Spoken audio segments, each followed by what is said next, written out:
फजर अस्पताल में बैठी होती है कि अचानक उसे एक अनजान नंबर से कॉल आती है। जैसे ही वो कॉल रिसीव करती है, दूसरी तरफ बदरालज़मान होता है। वो घबराहट भरी आवाज़ में कहता है, तुम्हारे अब्बू का एक्सीडेंट हो गया है, फ़ौरन पहुंचो। ये सुनकर फजर जज्बाती हो जाती है और तेज़ी से अस्पताल से बाहर निकलती है। बाहर आते ही बदरालज़मान के आदमी मौजूद होते हैं, जो उसे देखते ही ज़बरदस्ती गाड़ी में बिठा लेते हैं और रवाना हो जाते हैं। पीछे शीर ये सब कुछ अपनी आंखों से देख रहा होता है। वो फ़ौरन अपनी गाड़ी में उनके पीछे लग जाता है।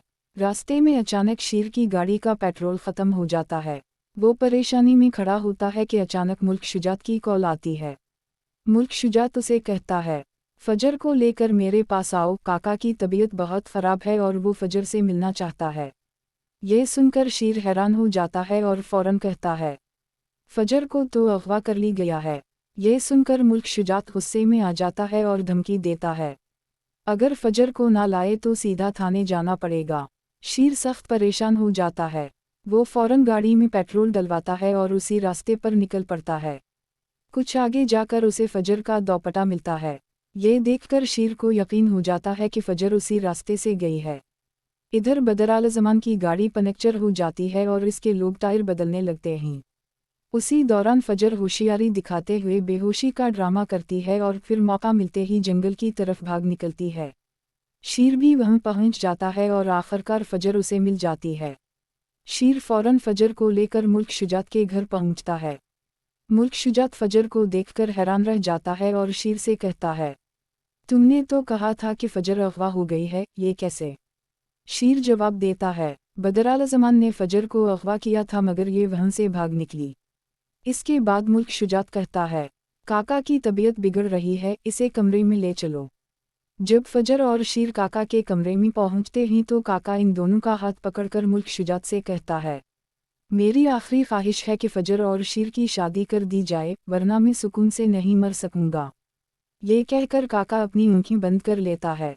काका की बात सुनकर मुल्क शुजात राजी हो जाता है और ऐलान करता है कि शीर फजर से बेहद मोहब्बत करता है, इसलिए शादी होनी चाहिए। यूं शादी की तैयारियां शुरू हो जाती हैं। लेकिन शादी के दिन ही शीर को बदरालज़मान की सब चालों और इन हरकतों का इल्म हो जाता है जो उसने शीर और इसके ख़ानदान के ख़िलाफ़ की थीं। इस कहानी में रिश्तों की आजमाइश, साजिशों का जाल और मोहब्बत की जीत को निहायत खूबसूरती से दिखाया गया है। बदरालज़मान का किरदार एक ऐसे शख्स की नुमाइंदगी करता है जो अपनी हवस और रना की खातिर हर हद पार कर जाता है, यहाँ तक कि एक मासूम लड़की को धोखे से अगवा करने से भी नहीं हिचकिचाता। दूसरी तरफ शीर का किरदार हिम्मत, जज्बे और कुर्बानी की अलामत है जो मुश्किल तरीन हालात के बावजूद हार नहीं मानता और हर हाल में फजर को बचाने के लिए आगे बढ़ता है। कहानी ये पैगाम देती है कि सच्चाई वक्ती तौर पर मुश्किलात में घिर सकती है लेकिन आखिरकार फतह उसी की होती है। मुल्क शुजात और काका का किरदार भी निहायत अहम है क्योंकि ये रिश्तों की असल कदरों को उजागर करते हैं। काका की आखिरी ख्वाहिश और इसके अल्फाज दिल को झंझोड़ देने वाले हैं कि सुकून सिर्फ तब है जब सच्चाई और मोहब्बत को मंजिल मिले। कहानी के आखिरी लम्हात में ये तासुर मजबूत हो जाता है कि चाहे कितनी भी साजिशें क्यों ना हों, मोहब्बत और खुलूस की ताकत सब पर भारी पड़ती है। ये सब मनाजिर नाजरीन को जज्बात और सनसनी के ऐसे मिलाप में जकड़ लेते हैं कि वो अगले मोड़ के लिए बेचैन हो जाते हैं। भाग निकलती है। शीर भी वहां पहुंच जाता है और आखिरकार फजर उसे मिल जाती है। शीर फ़ौरन फजर को लेकर मुल्क शुजात के घर पहुंचता है। मुल्क शुजात फजर को देखकर हैरान रह जाता है और शीर से कहता है, तुमने तो कहा था कि फजर अगवा हो गई है, ये कैसे? शीर जवाब देता है, बदरालज़मान ने फजर को अगवा किया था मगर ये वहां से भाग निकली। इसके बाद मुल्क शुजात कहता है, काका की तबीयत बिगड़ रही है, इसे कमरे में ले चलो। जब फजर और शीर काका के कमरे में पहुंचते हैं तो काका इन दोनों का हाथ पकड़कर मुल्क शुजात से कहता है, मेरी आखिरी ख्वाहिश है कि फजर और शीर की शादी कर दी जाए, वरना मैं